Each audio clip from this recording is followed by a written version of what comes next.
நம்மளோட மகாநதி சீரியலில் வந்து நடிக்கிறாங்க இல்லையா விஜய் காவேரி, அவங்க 2 பேரையுமே வந்து நிறைய கமெண்ட்ஸில் வந்து பேசுகிறத கேட்க முடியுது. என்னன்னு சொல்லி பார்த்தீங்க அப்படின்னா, நெகட்டிவ் ஸ்ப்ரெட் பண்ணுறதுக்குன்னே நிறைய பேர் இருக்காங்க அப்படிங்கிறது தான் இதுலேருந்து தெரிய வருது. இப்போ யாராவது ஏதாவது ஒன்று பண்ணிட்டாங்க அப்படின்னா அதவே வந்து எல்லா இடத்துலையும் ஷேர் பண்ணுறது, அவங்கள வந்து டேமேஜ் பண்ணுறது அப்படிங்கிற ஒரு இது போயிட்டுருக்கு இல்லையா. அது மாதிரி நம்ம விஜய் காவேரி 2 பேரும், அதாவது சுவாமியை பற்றி இவ்வளோ விஷயங்கள் வந்து ஏன் இப்படி பேசுகிறாங்க அப்படிங்கிறது எனக்கு ஒன்றுமே புரிய மாட்டேங்குதுங்க. அவர் வந்து அவர் வேலையை பார்க்குறாரு, அவருக்கு என்ன வேலை, வராரா வேலையை பார்க்குறாரா, சம்பளத்தை வாங்குறாரா, வீட்டுக்கு போகிறாரா அப்படிங்கிற மாதிரி இருக்கிறாரு. அவர் பண்ணுறது உங்களுக்கு வந்து பிடிச்சா ரசித்து பாருங்கள், பிடிக்கலைன்னா ரசிக்காதீங்க அப்படிங்கிறது தான் என்னை பொறுத்த வரைக்கும் நான் சொல்ல வருது. நிறைய கமெண்ட்ஸில் வந்து நிறைய நெகட்டிவ் ஸ்ப்ரெட் பண்ணுறது எனக்கு பிடிக்கலைங்க. பொதுவாகவே சுவாமி மட்டும் கிடையாது, யாராக இருந்தாலுமே வந்து பார்த்திங்க அப்படின்னா அவங்களுக்குன்னு ஒரு லைஃப் இருக்குது, அவங்களுக்குன்னு ஒரு ஃபேமிலி இருக்குது, அவங்களுக்குன்னு நிறைய விஷயங்கள் இருக்குது. அப்போ நம்ம அவங்கள பற்றி பேசும்போது அவங்க எவ்வளோ கஷ்டப்படுவாங்க அப்படிங்கிறத நம்ம ஏன் யோசிக்கவே மாட்டேங்கிறோம். சோசியல் மீடியா இருக்குது அப்படிங்கிறதுக்காக நம்ம பேசுகிறோம் அப்படிங்கிறத முகம் தெரியாதவங்க இப்போ நேராக வந்து நம்ம வந்து சண்டை போடலாம். என்ன நீ இப்படி சொல்லியிருக்க, அப்படி சொல்லியிருக்க அப்படின்னு சொல்லி நம்ம சொல்லலாம். முகம் தெரியாதவங்கள வந்து நம்ம பேசுகிறது நமக்கு எந்த ஒரு தகுதியுமே கிடையாது. அவங்க பண்ண விஷயங்களை நம்ம வந்து பாராட்டலாம். நல்ல விஷயங்கள் பண்ணியிருக்காங்க அப்படின்னா அதை பாராட்டலாம், அவ்வளோ சந்தோஷப்படலாம், பார்த்து என்ஜாய் பண்ணலாம் அப்படிங்கிறது ஒன்று. அது ஒரு பாயிண்ட். அது வந்து மீடியாவில் இருக்கிறவங்களுக்கு வந்து ஆடியன்ஸ் ரசிக்கிறாங்க அப்படிங்கிறது அது ஒன்று தான். நெகட்டிவ் ஸ்ப்ரெட் பண்ணுறதுக்கு நம்ம யாருங்க? ஒருத்தவங்கள பற்றி, இப்போ உங்களை பற்றி, இப்போ சுவாமி பற்றி பேசுகிறோம், நம்ம ஒருத்தவங்க பேசுகிறாங்கன்னு வச்சுக்கோங்களேன். இப்போ நம்மளே பேசுகிறோம் அப்படின்னா நமக்கு அவரை பற்றி என்ன தெரியும் பேசுகிறதுக்கு? நிறைய விஷயங்கள் அவருக்குள்ள நல்ல விஷயங்கள் இருக்கும், நிறைய விஷயங்கள் கெட்ட விஷயங்கள் இருக்கும். அதெல்லாம் நம்ம பார்த்துருப்போமா? இப்போ சீரியல் நடிக்கிறாரு, அதனால் அதை வச்சு நம்ம வந்து நல்ல பையன் அப்படின்னு யோசிக்கிறோம்ல. அது ரியல் லைஃப்பில் இருக்கலாம் இல்லையா? நீங்கள் ஏன் அதை பற்றி யோசிக்க மாட்டீங்க? அதாவது லட்சுமி பிரியாவும் சரி, சுவாமியும் சரி, 2 பேருமே அவங்க வேலையில் கரெக்டாக இருக்கிறாங்க. இப்போ நம்ம லாஸ்ட் வீடியோவில் கூட நம்ம வந்து பார்த்துருந்தோம். 2 பேருமே கரெக்டாக இருக்காங்க, நல்லா ஃப்ரெண்ட்ஷிப்போடு இருக்காங்க, நல்லா ஃப்ரெண்ட்ஸோடு இருக்காங்க, நல்லா பாண்டிங் இருக்குது அவங்கக்குள்ள.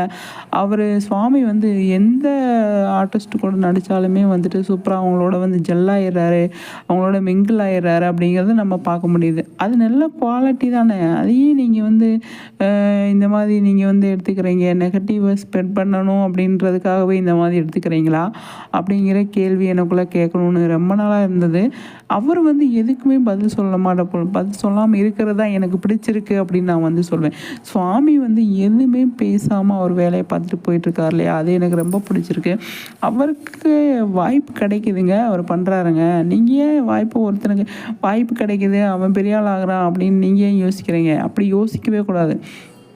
அவங்கள மாதிரி நம்மளும் உழைக்கணும், அவங்கள மாதிரி நம்மளும் ஓடணும், அவங்கள மாதிரி டைம் ஸ்பெண்ட் பண்ணணும். ஃபேமிலி மிஸ் பண்ணிவிட்டு அவர் வந்து போகிறார். நீ அந்த மாதிரி ஃபேமிலி மிஸ் பண்ணிவிட்டு நம்ம ஓடணும், நம்ம சம்பாதிக்கணும், நம்ம பெரிய ஆளாகணும் அப்படின்னு நினச்சாலே நம்ம வந்து ஒரு நாள் நம்ம நல்ல ஆளாக தான் இருப்போம். சரிங்களா? ஒருத்தவங்க பின்ன பாடுறா இப்படி இருக்கானேடா, இவனுக்கு வந்த வாழ்வு அப்படின்னு நம்ம வந்து நினைக்கவே கூடாது. அது வந்து தப்பான ஒரு இது. என்னை பொறுத்த வரைக்கும் அது வந்து எனக்கு பிடிக்கலை, நான் இது பண்ணவும் மாட்டேன்.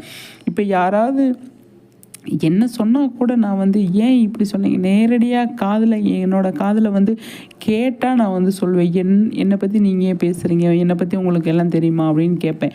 என்னை காணாமல் வந்து நான் இல்லாத நேரத்தில் வந்து அவங்க பேசுகிறாங்க அப்படின்னா அதை வந்து நான் பெருசாகவே எடுத்துக்க மாட்டேன், கண்டுக்கிறவே மாட்டேன். பெருசாக எடுத்துக்க மாட்டேன் அப்படிங்கிறத தாண்டி கண்டுக்கிறவே மாட்டேன். சுவாமியை பொறுத்த வரைக்கும் நான் அப்படி தான் அவரையும் பார்க்குறேன். இப்போ நம்ம தளபதி விஜய் சார் வந்து அவரை வந்து ட்ரோல் பண்ணுறாங்க, எவ்வளோ விஷயங்கள் வந்து அவரை வந்து இது பண்ணுறாங்க. அமைதியாக இருக்கார் பார்த்தீங்களா? அமைதியாக இருக்கார் அப்படிங்கிறது வந்து பயந்துக்கிட்டு கிடையாது. எப்பா இப்படி சொல்லிடுவாங்களோ, அப்படி சொல்லிடுவாங்களோ அப்படின்னு பயந்துக்கிட்டு இருக்கிறது கிடையாது.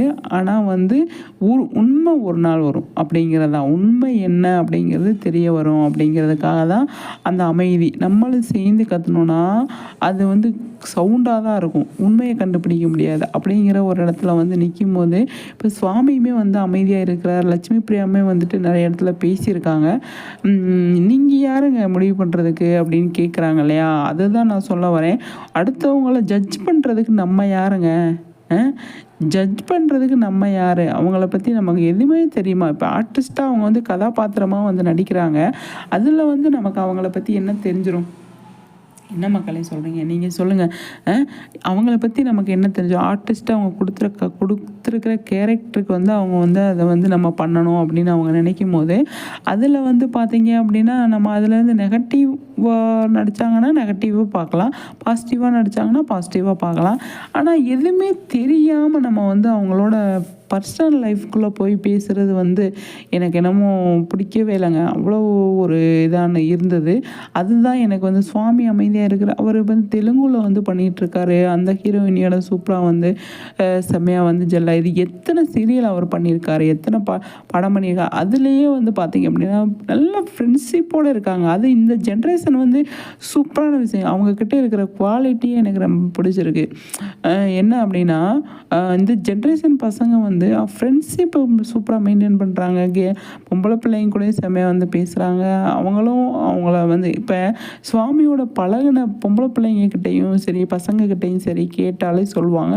அவங்கள சுற்றி இருக்கிற ஃப்ரெண்ட்ஸுக்கிட்ட கேட்டாலே சொல்லுவாங்க சுவாமியை பற்றி. நமக்கு தெரியாத இருக்கும்போது ஒரு 100க்கு ஒரு 10 பேர் இருந்துக்கிட்டு இவ்வளோ நீங்கள் பண்ணுவீங்களா? எப்பப்பப்பப்பா அப்படிங்கிற மாதிரி இருந்தது. உங்களுக்கு என்னங்க பிரச்சனை? இவ்வளோ பண்ணுறீங்க அப்படிங்கிற மாதிரி தான் எனக்கு வந்து கேட்கணுன்னு இருந்தது. ரொம்பவே வந்து அவர் வந்து எனக்கு தெரிஞ்சு அவர் வந்து சோர்ந்து போயிருக்க மாட்டார் அப்படின்னு தான் நான் நினைக்கிறேன்.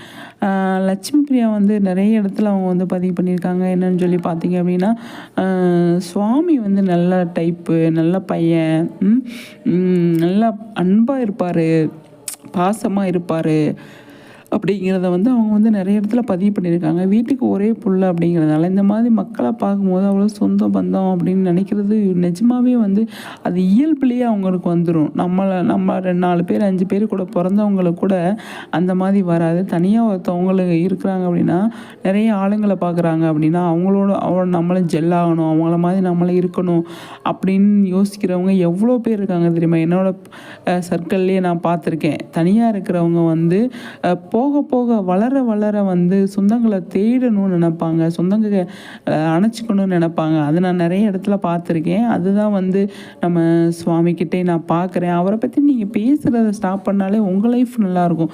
நீங்கள் அவரை பற்றி பேசி லட்சுமி பிரியாவும் சரி சுவாமி சரி 2 பேருமே பற்றி பேசிகிட்டே இருந்தீங்க அப்படின்னா உங்கள் லைஃப்பில் நீங்கள் எந்த இடத்துல இருப்பீங்க அப்படின்ற ஒரு கேள்வி இருக்கு இல்லையா? எனக்கு வந்து அந்த கேள்வி இருக்குது. அதை வந்து நீங்கள் எந்த மாதிரி எடுத்துகிட்டு போவீங்க? ஒருத்தவங்களை பற்றி நம்ம பேசிகிட்டே இருக்கிறோம், அதை வந்து அவங்க வந்து கடந்து போயிட்டுருக்காங்க. அவங்க கடந்து போனவங்க எவ்வளோ தூரத்தில் இருக்கிறாங்க, இப்போ நம்ம பேசின நம்ம எங்கே இருக்கோம் அப்படிங்கிறத வந்து யோசித்தாலே வந்து அவங்க இந்த மாதிரிலாம் பேசுகிறத நிறுத்துவாங்க அப்படின்னு தான் நான் நினைக்கிறேன். சரிங்களா? நம்மளோட லட்சுமி பிரியா வந்து பேசுனதில் எனக்கு ரொம்ப பிடிச்ச விஷயம் என்னன்னு சொல்லி பார்த்தீங்கன்னா இன்டர்வியூவுக்கு வந்து அசாரோட இன்டர்வியூவுக்கு வந்து சுவாமி வரல அப்படிங்கிறத வந்து அவங்க வந்து சொல்லியிருந்தாங்க. ஆடியன்ஸ்லாம் நிறைய கேட்குறாங்க அப்படின்னு வந்து அவங்க வந்து சொல்லியிருந்தப்போ அவங்க வந்து என்ன சொல்லியிருப்பாங்க அப்படின்னா சுவாமி வந்து கண்டிப்பாக வந்து அவர் ஃப்ரீயாக இருந்திருந்தார் அப்படின்னா என்னோட கண்டிப்பாக வந்து நிச்சயமாக வந்து வந்திருப்பார்.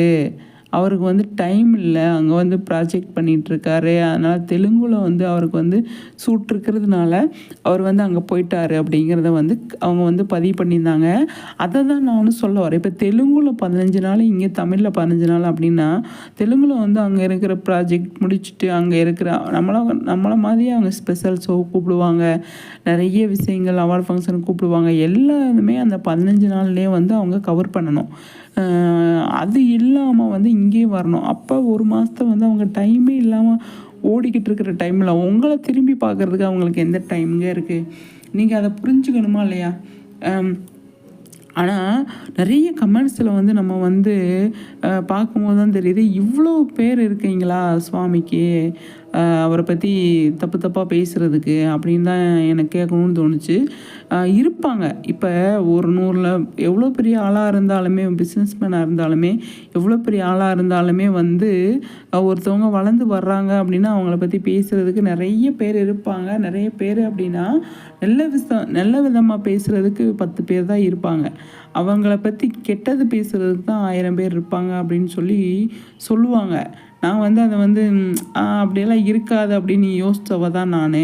ஆனால் இப்போ வர வர பார்க்கும்போது தான் தெரியுது, லட்சுமி பிரியாவும் சரி சுவாமியும் சரி, அவங்க நீட்டாக அவங்க லைஃப்பை பார்த்துட்டு அவங்க வேலையை பார்த்துட்டு போயிட்டுருக்கிற டைமில் வந்து நிறைய பேசும்போது அவங்களுக்கு வந்து எப்படி இருக்கும் அவங்க மைண்டு அப்படின்றது எனக்கு வந்து தோணுச்சு.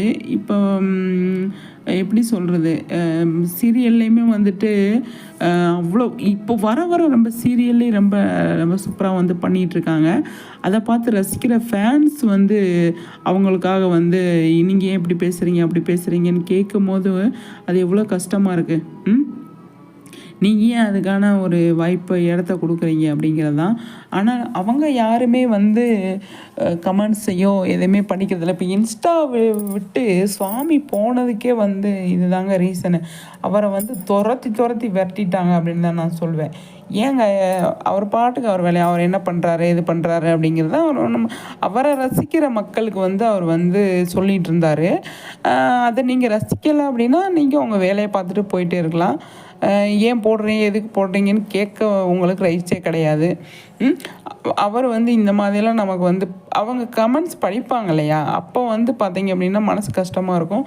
நம்ம ஏன் கொஞ்ச நாள் நம்ம வந்து இன்ஸ்டாவில் இருந்தால் தான் என்ன இல்லைன்னா என்ன அப்படிங்கிற மாதிரி ஒரு இடத்துக்கு போயிடுறாங்க. அப்போ அவர் வந்து நம்ம விலகிடலாம் அப்படிங்கிறதுனால அவர் வந்து அவரோட இன்ஸ்டா வந்து ஆஃப் பண்ணி வச்சுருக்காரு. அப்போயே எனக்கு வந்து தோணுச்சு, இவ்வளோ வந்து இப்போ புட்டிக்கு இவங்க நம்ம துபாய் போயிட்டு வந்தார் இல்லையா, அந்த டைமில் கூட வந்து சுவாமி பற்றி அவ்வளோ இதாக பேசிகிட்டு இருந்தாங்க, அந்த புட்டிக் வச்சுருக்கிறவங்கள பற்றி. அப்போ ஏன் இந்த மாதிரிலாம் பேசணும்? அவர் வந்து ஒரு ஹெல்பிங் மைண்டோட தானே வந்து அவர் வந்து பண்ணிகிட்ருக்காரு. அப்போ அதை வந்து நம்ம வந்து தப்பாக பேசக்கூடாது அப்படிங்கிற ஒரு பேசிக் நாலேஜ் கூட இல்லாமல் வந்து பண்ணிகிட்ருக்காங்க அப்படிங்கிறது ஒரு பக்கம் பார்க்க முடியுது.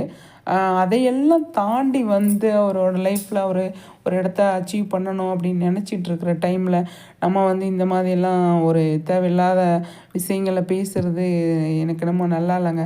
அது வந்து பெரிய பெரிய தப்பு. யாராக இருந்தாலும், நானாக இருந்தாலும் சரி நீங்களாக இருந்தாலும் சரி, அந்த மாதிரி பண்ணவே கூடாது. அது ஆனால் எனக்கு ஒரே ஒரு விஷயம் என்னன்னு சொல்லி பார்த்தீங்க அப்படின்னா, சுவாமிக்கிட்ட வந்து சுவாமியை வந்து அவ்வளோ பேர் லவ் பண்ணுறாங்க, அவ்வளோ பேர் அவருக்கு பாசிட்டிவாக பேசுகிறாங்க, அவ்வளோ சந்தோஷமாக நீங்கள் எதை பற்றி கவலைப்படாதீங்க அப்படின்னு சொல்கிறாங்க பார்த்தீங்களா. அது வந்து இப்போ கனெக்ட் பண்ண முடிஞ்சது என்ன விஜய் சாருக்கு எல்லாருமே இந்த மாதிரி தானே சொல்கிறாங்க, நீங்கள் இதை பற்றி கவலைப்படாதீங்கண்ணா நாங்கள் இருக்கோம், நீங்கள் இதை பற்றி கவலைப்படாதீங்க நாங்கள் வந்து சப்போர்ட் பண்ணுறோம் அப்படின்னு சொல்கிறாங்க இல்லையா. அது மாதிரி தான் நம்ம சுவாமியும் நான் பார்க்குறேன்.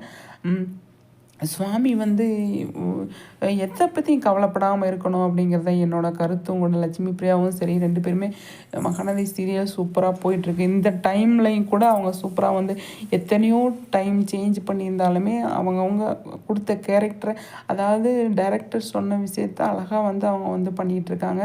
அதை மக்கள் ரசிக்கிறாங்க, சூப்பராக இருக்குது அப்படின்னு சொல்கிறாங்க. அந்தளவுக்கு அவங்க வந்து அவங்களுக்கு ஃபேன்ஸ் இருக்காங்க, அந்த ஃபேன்ஸ் இருக்காங்க. நீங்கள் எதை பற்றியும் யோசிக்காதீங்க, யாரை பற்றியும் எதை பற்றியும் திங்க் பண்ணாதீங்க. உங்கள் வேலை ஏதோ அதை நீங்கள் கரெக்டாக பார்த்துட்டே இருங்க. உங்களுக்கு தேவையானது கண்டிப்பாக அவங்கள வந்து சேர்ந்துக்கிட்டே இருக்கும் அப்படின்றத வந்து கண்டிப்பாக நான் வந்து சுவாமிகிட்ட சொல்லணும்னு நினச்சது. நிச்சயமாக அதை கண்டிப்பாக வந்து அவர் அதை தான் பண்ணிக்கிட்டு இருக்காரு. நம்மளுமே சுவாமிக்கு சப்போர்ட் பண்ணணும் அப்படிங்கிறது தான் என்னோடய பாயிண்ட்டும் கூட. ஆனால் தெலுங்கில் வந்து பயங்கரமாக கலக்கிட்டு இருக்காருங்க. இப்போ தெலுங்கில் அவருமே வந்து அவார்டு ஃபங்க்ஷனில் வந்து சொல்லியிருப்பார். என்னன்னு சொல்லி பார்த்தீங்க அப்படின்னா, ஃபஸ்ட் டைம் வந்து நான் வந்து சோலோவாக வந்து எனக்கு ஒரு ரெகக்னேஷன் கிடச்சிருக்கு, அதை பார்க்கும்போது எனக்கு ரொம்ப சந்தோஷமாக இருக்குது அப்படிங்கிறத அவர் வந்து சொல்லியிருப்பார். லட்சுமி பிரியாவுமே வந்துட்டு பார்த்தீங்க அப்படின்னா, அந்த மலேசியா போன டைமில் வந்து சொல்லியிருப்பாங்க, சுவாமி வந்து இங்கே வர முடியல அப்படின்னு பயங்கர வருத்தத்தில் இருந்தார். அவர் படம் ரிலீஸ், அதனால தான் அவரால் வர முடியல. ஒரு டஃப்பான சுச்சுவேஷனில் அவர் வந்து மாட்டிக்கிட்டாரு அப்படின்றத அதை வந்து சொல்லியிருப்பாங்க. அந்த இடத்துல வந்து எவ்வளோ பேர் சுவாமி பற்றி தப்பாக பேசுனாங்க, இவர் அப்படி இப்படின்ட்டு. அப்படியெல்லாம் பேசாதீங்க. தப்பாக பேசுகிறவங்கள நான் சொல்கிறேன், கண்டிப்பாக வந்து அவங்கள பற்றி தெரிஞ்சுக்கிட்டு பேசுங்க. தெரியாமல் பேசவே பேசாதீங்க. சுவாமி பற்றி உங்களுக்கு எல்லாமே தெரியுமா அப்படின்றத என்னோடய கேள்வி. அவரை விட்டுருங்களேன் அப்படிங்கிற மாதிரி தான் எனக்கு இருந்தது. சுவாமியை பற்றி பேசாதீங்க, பேசுகிறத நிறுத்துங்க அப்படின்னு சொல்லணுன்னு தான் எனக்கு வந்து தோணுது. நிச்சயமாக அதுக்கான வேலையை நம்ம ஃபேன்ஸ் பண்ணிகிட்ருக்காங்க அப்படின்னு தான் நான் சொல்வேன். நிறைய பேர் வந்து சுவாமிக்கு சப்போர்ட்டாக பேசுகிறாங்க இல்லையா, அதை பார்க்கும்போது எனக்கு ரொம்ப சந்தோஷமாக இருந்தது. உண்மையான ஃபேன்ஸ் சப்போர்ட் பண்ணி தாங்க பேசுவாங்க. உண்மையான ஃபேன்ஸாக இருக்கிறவங்க அவங்கள வந்து எப்படி பார்ப்பாங்க அப்படின்னா, கனெக்ட் பண்ணிப்பாங்க. அவங்களோட கனெக்ட் பண்ணிப்பாங்க. அப்போ நம்மளில் ஒருத்தன் அப்படிங்கிறத வந்து யாராக இருந்தாலும் யோசிப்பாங்க. அந்த மாதிரி வந்து தான் நம்ம சுவாமி வந்து நிறைய பேரோட மனசில் வந்து அவர் இடம் பிடிச்சிருக்காரு. அந்த அளவுக்கு எனக்கு ரொம்பவே சந்தோஷமாக இருக்குது. இனி யாருமே